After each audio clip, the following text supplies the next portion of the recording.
Добрый путник, войди в славный город Багдад. Не поверишь, что ждет тебя в нем.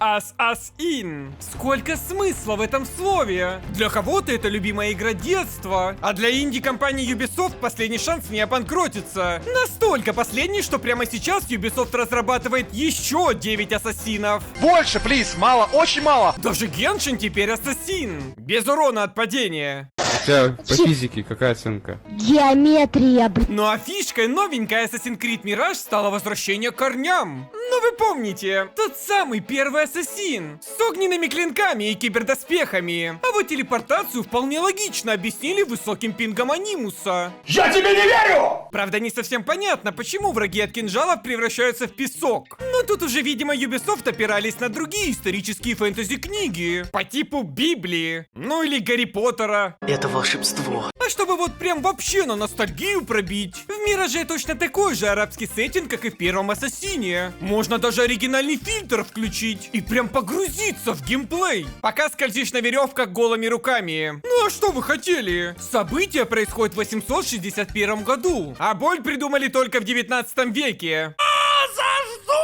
Ну а самое главное, из Миража вырезали все RPG-элементы, которые так раздражают истинных фанатов Ассасина. А еще озвучку вырезали впервые за 16 лет. Но при этом русские субтитры оставили. Какие-то санкции на половинку. В игру поиграть можно, а донатный магазин не работает. Нравится. Тем не менее, у Миража, по словам Ubisoft, отличные продажи. Правда, вместо количества продаж Ubisoft назвали количество поглаженных котиков. Главное не упоминать, что все анимации у Миража взяты из Вальгаллы.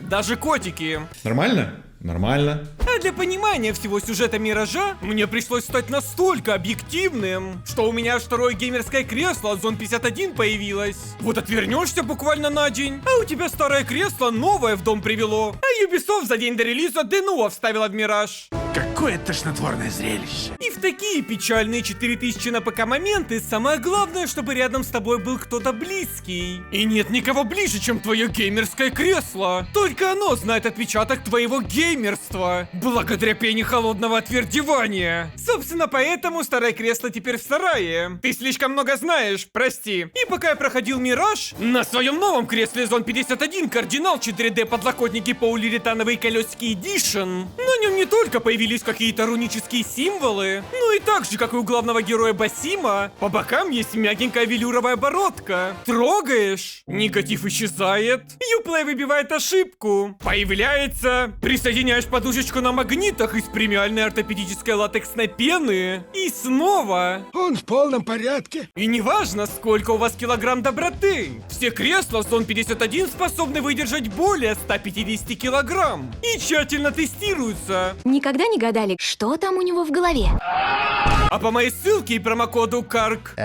можно получить целых 20% скидки, 3 года гарантии и сухую попу. Ведь это кресло даже дышит за вас в самые жаркие дни. Переходите по ссылкам в описании и берегите с молоду. Ну а начинается Assassin's Creed Mirage практически как вторая часть, где мы учились дышать. Только в Мираже главный герой забыл, как дышать во сне. Вспомнил! Играем мы за типичного арабского 16-летнего Басима из народа. Я выгляжу всегда как 16 лет. Грабит богатых, чтобы отдать бедным. А механика карманных краж — это буквально отсылка. Что Ubisoft ограбили меня на 4000. Правда, меня больше интересует, откуда у него деньги. Конечно, в Халифате были сникерсы, но где кандалы? Еще никогда Штирлиц не был так близок к провалу. А в свободное время Басим выполняет мелкие поручения ассасинов. И это что-то новое в серии. Оказывается, ассасины нанимают людей с улицы, чтобы не отвлекаться на побочные квесты. Ubisoft решили вспомнить про свой глубокий лор только спустя 16 лет. Но ничего страшного, через пару часов они опять про это забудут. Это мне! Это мне! И Басиму уже давно хочется перебраться в высшую лигу. Но местная глава ассасинов поясняет, что такие задания не для Басимов. И пока я пытался понять по голосу, какого национального гендера глава ассасинов, Басим дал понять, что он не только хороший вор, но и с чувством юмора все в порядке. Вряд ли уличный воришка справится с тем, ради чего погибли двое моих лучших людей. Значит, у тебя освободились 2 места? Игнорируя все предупреждения, Басим вместе со своей подруженцей Нихалычем отправляется на то самое задание только для ассасинов. Нужно всего лишь ограбить сундук тамплиеров у халифа, главного лидера мусульман. Что могло пойти не так? Все пошло не так. Халиф напал на Басима, Нихалычевна шмальнула халифа, а нас теперь ищут все стражники в городе. Еще и всех корешей, включая детей, подвесили. Но так как мы все же украли побрякушку, Рошан предлагает Басиму вступить в братство. Конечно, да. И на протяжении следующих 2 месяцев Басим обучается ассасинству. Чему именно он обучался, я так и не понял. Ведь, как и раньше, главный герой забывает дышать во время кошмаров. Даже под водой. Ну а паркурить мы вроде как умели и в начале игры. Да даже скрытые убийства делали. Шлепками по жопе. Но наставница у нас, конечно, суровая. Только впервые взяли в руки оружие и сразу тренировочный бой насмерть. Ты не будешь смеяться, ты не будешь плакать, ты будешь учиться от и до. Времена тогда суровые были. Людей не хватало, а в кузне ассасинов приходилось работать брутальным женщинам. С макияжем, кольцами на пальцах и в платье рядом с печью. Предупреждаю, я феминистка. Зато в игре есть объяснение, почему больше нельзя паркурить по любой вертикальной жопе. Пальчик отрезали. Welcome. И вот спустя 2 часа мне наконец-то дали первое очко навыков. Так мало? Но идиллию прерывает наш раненый кореш Ассасин Нур. Он с его другом Али пытались выяснить, какие мутки у тамплиеров в Багдаде. Но их обнаружили, а Али похитили. Поэтому нашим первым заданием Ассасина будет отправиться в Багдад и спасти Али. А там как получится. А вы чё вылупились, еб вашу мать, треснули отсюда. Ненавижу, цыган. А про сам Багдад я могу сказать одно. После Старфилда начинаешь ценить игры, в которых есть карта. В Багдаде Басима встречает друг похищенного Али и лидер местных повстанцев. Джанго! Беши! Джанго! Беши! И он оказался достаточно полезным персонажем. Ведь после того, как мы освободили его людей, он предложил замаскироваться под раба, чтобы его отвезли в то место, где держат Али. Конечно, его люди удивились. Ведь как Баши сможет замаскироваться под раба? А я сам в шоке. Али нашли достаточно быстро. Но как только освободили, вместо хотя бы спасибо, он схватил оружие и убежал. 10 секунд спустя. Да в смысле? Что за подстава-то? От Али мы узнали, что за всеми темными делами в Багдаде стоят влиятельные тамплиеры. Игра, конечно, не называет их точное количество, но я обратился к высшим силам и четко вижу цифру 5.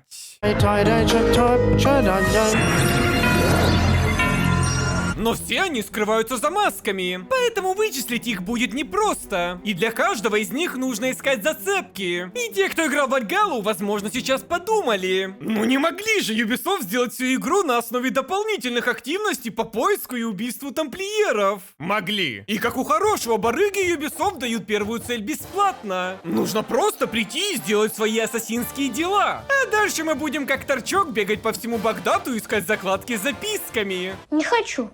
Невкусно. Думаешь, у меня вкусно? Зато игра пояснила, за что мы убили первого тамплиера. Во-первых, он издевался над рабами и заставлял их копать. Ты должен копать. Ну смотри, тут нарисовано черный копать. Во-вторых, варил мыло. А такое наши ассасины осуждают. Поди, подмойся! И это уже третий персонаж, который намекает, что у Басима беды с башкой. И нет, не потому, что он разговаривает с только что убитым тамплиером. В серии ассасинов это норма. А вот его кошмары с джином — это что-то новенькое. Амчигба. Рассказываем о случившемся нашей наставнице. Но вместо нормального разговора в этой игре абсолютно все разговаривают какими-то цитатами из арабских пабликов. И мало того, что озвучка английская, субтитры русские, так еще из ниоткуда персонажи начинают резко говорить на арабском. Так и не услышав чего-то внятного, Басим идет к своей подруге из прошлого. И она время зря не теряла. Искала зацепки о странном артефакте из начала игры. И изучала последние новинки арабской моды 9 века. Почему ты одет как крестьянин? Вот сейчас не понял. Следующие 3 цели с сюжетом практически никак не связаны. Проходятся в любом порядке и нужны только для одного. Но если игра проходится за 10 часов, значит это не DLC для Вальгаллы. Какой же я молодец.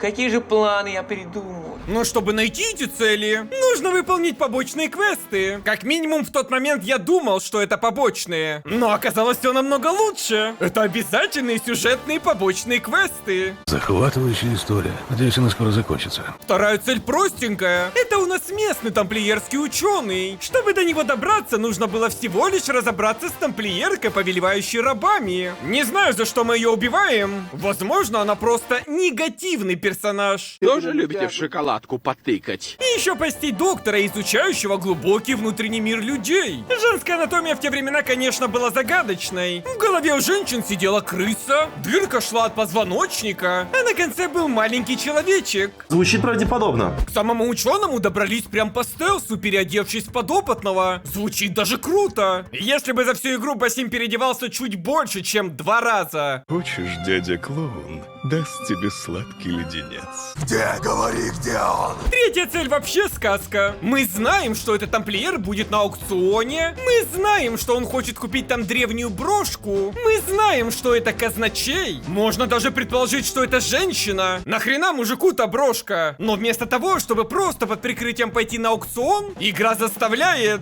выполнить дополнительные обязательные задания китайца, чтобы он пропустил нас на аукцион. Еще раз выполнить дополнительные обязательные задания китайца, чтобы он дал нам подсказку. Наша цель одета в восточную одежду. В Багдаде. Спасибо. Ну и так, по мелочи. Еще несколько квестов, чтобы узнать, что цель точно женщина, точно казначей, и зовут ее Нинка. А по итогу мы просто пришли на аукцион, и прямо в момент продажи брошки на всю толпу объявили Нинку. Не стоит искать в этом и каплю здравого смысла, потому что его здесь нет. Зато после ее смерти наше начальство очень удивилось, что казначеем была какая-то там женщина. Ну да, не то что главы ассасинов. Какого пола ты?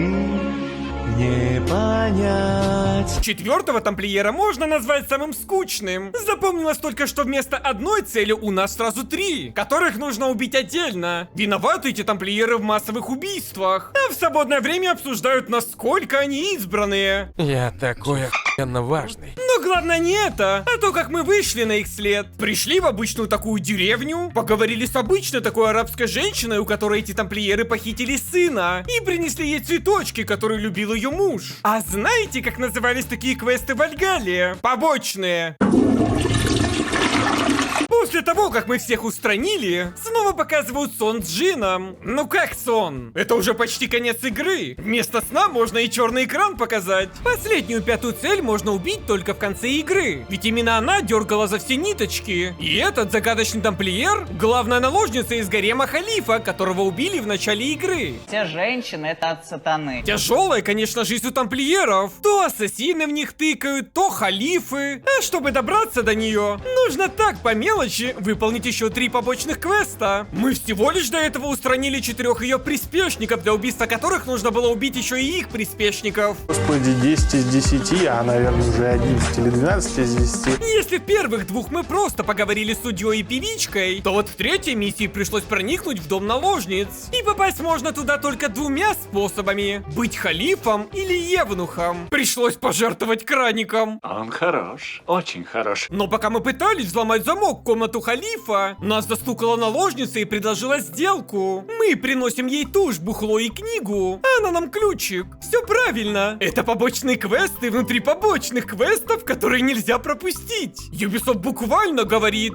Бро, это ключевое событие. в итоге наложница просто захотела подставить свою конкурентку. Ну а мы получили ключ, и все бы ничего. Но даже если проходить эту миссию по стелсу, все равно придется кого-то убить. Прости, мужик, ты умер ради туши, бухла и книги. Не описать словами, как правильно я поступил. И пока эта баба кричала, какая она хитрая, случайно спалила, где находится ее госпожа. И хоть наставница дала добро на убийство 5-й цели, появилась Нихали и пояснила Басиму, что такое послушный песик. Гав-гав! Чтобы войти в подземелье, где прячется главная тамплиерка, нужно было решить головоломку. И решается она буквально в 2 клика. Поиска в интернете. Помогите.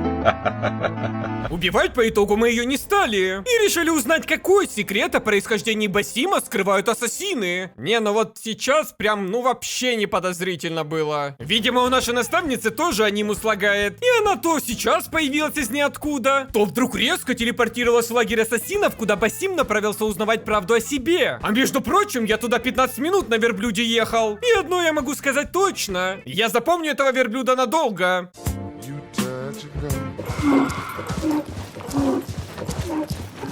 Ну а дальше все было достаточно просто. Встретились с Нихаль, вместе поскакали к ассасинам, помогли им отбиться от тамплиеров. Нихаль куда-то пропала, сразились с наставницей, познакомили ее с Нихаль, открыли дверь древней цивилизации Предтечи, нашли капсулу, внутри которой... Нихаль? Я, умру от смысловой нагрузки. И тут оказалось, что на самом деле Нихаль никогда не существовала. Убил халифа в начале игры сам герой. И все это время Басим разговаривал сам с собой. От такого поворота я реально удивился. Ведь Нихаль для меня была настолько реальной, что на нее не просто смотрели другие персонажи, об нее буквально NPC спотыкались. В конце игры Басим воссоединился со своей женской половинкой. Вспомнил, что на самом деле перерожденный Предтеч стал мужебабой. My name is Басим. И теперь Ubisoft наконец-то могут логически объяснить выбор женского и мужского персонажа в новых играх, где Басим будет главным героем. Даже не спрашивайте, как он дожил до наших дней. И почему воссоединился с женщиной, если в прошлой жизни был мужчиной. Для понимания всего этого нужно пройти Вальгалу. Ведь весь Мираж-то настолько DLC, что в игре даже нет ни единой сцены из современности. Я бы за это отдал 250 рублей, но искренне подозреваю, что стоит дороже. $50. Понятно. До свидания. И в отличие от Ubisoft, за следующее видео я не буду от вас ничего требовать. Просто купите его за 60 тысяч лайков. А за дополнительные лайки и комментарии можете выбрать из этого списка DLC видео. И спасибо всем моим платным подписчикам. Я вам вообще ничего не даю, но вы все равно меня поддерживаете. Открывается какая-то бесконечная красота. Но впереди у меня много дел. Не так много, конечно, как у Басима. Ему еще в дополнениях для дополнения юных ассасинов обучать.